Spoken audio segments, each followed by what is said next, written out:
Tamin'ny valora sy sasany maraina no tonga teny Ambohijatovo ny filohan'ny Repoblika Andriamatoa Rajaonarimampianina niaraka tamin'ireo lehibe nandrom-panjakana samihafa teto amin'ny firenena anamarika ny fahatsiarovana ny datan'ny 7 Martsa ankoatra ny fanaterana fehezam-boninkazo nisy ihany koa ny fanokanana takela-pahatsiarovana ho an'ireo nitolona tao anatin'izay 7 Martsa 7/700 zay arahantsika ny sary.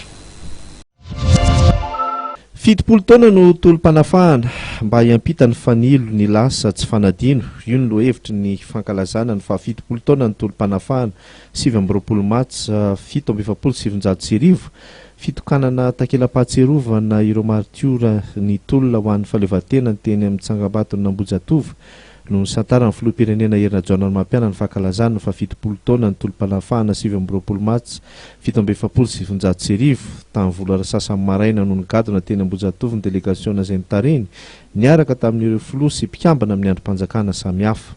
Tolom-panafahana mba hiampita ny fanilo ny lasa tsy fanadino 70 taona 7/700 Bukan dari Menteri Rajaonarimampianina Filohan Republik Madagaskar Androany fa 7 Martsa 7/7. Taorin'ny fitokanana ny takela-pahatsiarovana dia nirosy tamin'ny fametrahana voninkazo ny tompona andraikim-panjakana.